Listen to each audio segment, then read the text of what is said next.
તો નોટબંધીની વિપરીત અસરનો ગણગણાટ હવે શરૂ થઈ ગયો છે। શરૂઆતમાં સારો લાગતો આ નિર્ણય હવે લોકોને ખટકવા લાગ્યો છે। વેપાર ધંધા ઠપ થઈ ગયા છે। નાના વેપારીઓની હાલત કફોડી બની ગઈ છે। લોકોને ખર્ચ પર કાપ મૂકવા માટે મજબૂર થવું પડી રહ્યું છે। તો નોટબંધીની શરૂઆતમાં સારો નિર્ણય ગણાવતા લોકો માટે પણ હવે તમાચો મારીને ગાલને લાલ રાખવા જેવો ઘાટ ઘડાયો છે। કોઈએ નહોતું વિચાર્યું કે નોટબંધી બાદ આવી વિકટ સ્થિતિ આવશે।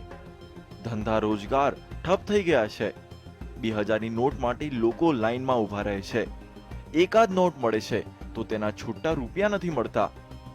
આ પરિસ્થિતિના કારણે નાના વેપારીઓનો ધંધો સાવ ઠપ થઈ ગયો છે, તો કેટલાક વેપારીઓને ઉધારીનો ધંધો કરવો પડી રહ્યો છે।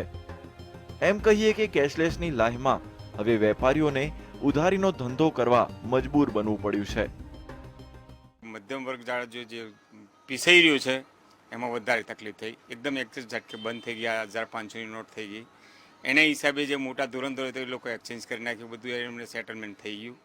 નાના માણસોને જે બેંકમાં પૈસા ભરાઈ ગયા પછી એને બહાર નથી નીકળી શક્યા, અને રિટેલમાં માલ લેવો હોય છે તો લઈ નથી શકતા। મારા પોતાને બી ધંધો કરવો હતા, 50% ધંધો મારો પોતાનો થઈ ગયો છે। રૂપિયા બેંકમાં હોવા છતાંય લોકો પાસે રૂપિયા નથી। બેંકમાંથી રૂપિયા મળતા નથી, જેથી લોકોને પોતાની જરૂરિયાતો પર ન છૂટકે કાપ મૂકવો પડી રહ્યો છે।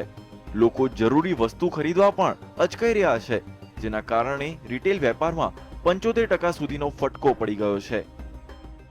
રિટેલ બિઝનેસ ઉપર 75% જેવી અસર છે, પણ જેની જરૂર સ્ક્રેપ મશીન કે પેટીએમ છે એમને કોઈ વાંધો નથી આવતો।